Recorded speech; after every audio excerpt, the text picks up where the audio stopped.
majibu yao ambayo waliyapeleka katika mahakama ya usuluhishi mpira wa miguu, wakakutana majibu yao na wameambiwa aje Ali Luambano baada ya finali ile. Finali tena? Kwani si finali imefanyika, Yanga wanakutana na barua yao lile wanatakiwa wacheze mechi. Au ilikuwaje? Umenichanganya kwanza umeanzia muungano umekuja huko. Baada ya muungano barua ikaja. Barua sio ikaja. Wao nafikiri pale walikuwa wamefungua barua ile kuisoma. So kwa subiri kwanza finali ishi. Au unafikiri walisoma kabla kucheza finali? So wangelegea pale uwanjani.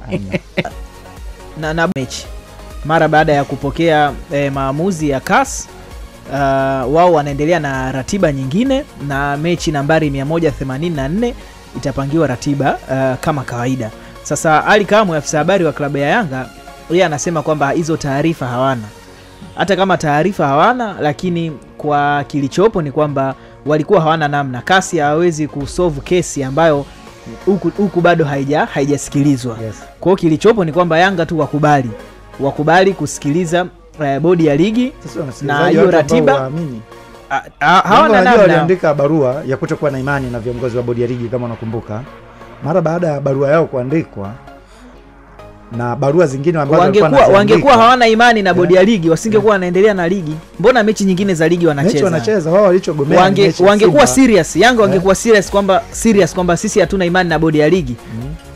Kwani wasingeshiriki michezo ambayo iko chini ya nini? Ya bodi ya ligi. Yani lakini how comes nasema wao ambacho wanakilalamikia ni kuto kufuatwa utaratibu ambao ulitumika kuahairisha mchezo wa Simba. Utaratibu ulifuatwa kwa sababu bodi ya ligi wanaweza kuahirisha mchezo kukiwa na sababu zenye msingi ambao wao sababu ya msingi au sababu yenye mashiko waliona ni sababu za kiusalama, na wakasema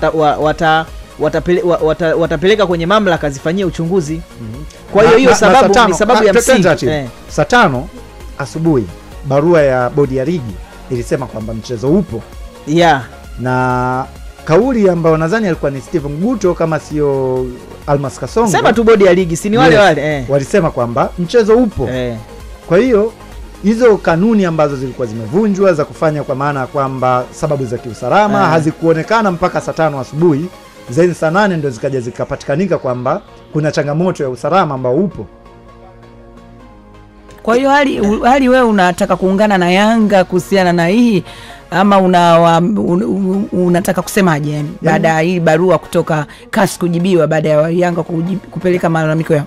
Nadhani kutakuwa kuna changamoto kubwa kwa kuwa Young Africans wao wanasema kwamba hawana imani na bodi ya ligi. Alafu huyo mtu ambaye una imani naye ndio ambaye anatakiwa ukae usikiliza mfanye naye majadiliano, kitu ambacho kinaweza kuwa ni kigumu. Labda kwa mfano mimi naenda mahakamani, naye mshtaki ndiye jaji wa hiyo kesi. Kwa hiyo sioni kama kutakuwa kuna fairness. Kwa Young Africans wao wanachoamini kwa maana kwamba kutotendewa haki na mtu ambaye anatakiwa kusimamia haki, Yanga hawamwamini kwenye hilo, kwa maana kwamba je, huyu mtu anaweza kutenda haki? Hiyo ndio kitu ambacho Young Africans ambacho anakipambania. Hizi unajua ndo tukiziita siasa za mpira ndo yake Kwa hiyo wakacheze tu, kwa sababu sisi tunataka mpira, na kama ambavyo yule manangu umesema wewe mpenzi wa mpira, mimi napenda football, wakacheze. Kwa sababu hata Al-Ahly mwenyewe amelalamika kuhusu marefali wa kule Misri na bado hawaamini wale marefali, na ligi inaendelea kucheza kama kawaida. Kwa hiyo kutokuamini watu na kucheza mpira ni vitu viwili tofauti. Kikubwa kama maamuzi yametoka, wakacheze tu. Sawa.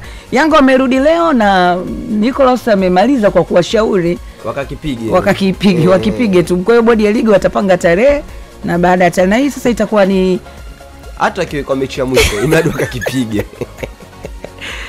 Wamefanikiwa. Ni kitu kizuri, ni kitu ambacho tunatakiwa kuanza kuwaomba watu wengine ambao wana makampuni, watu wengine ambao wana pesa, kuendelea kuwekeza pesa kwenye mpira wetu. Miaka kadhaa nyuma hapa Ndanda walikwama pale Dodoma nadhani.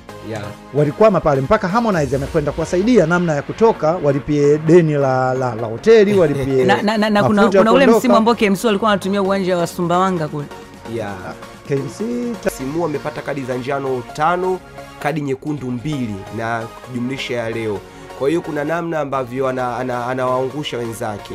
Mechi sasa hivi wamecheza michezo 27, bado michezo 3 kukamilisha michezo 30. Kwa hiyo kwangu mimi anakosa mechi 2, nyuma yake kuna KMC, kuna Fountain Gate mwenye alama 29, kuna Pamba, kuna Tanzania Prison.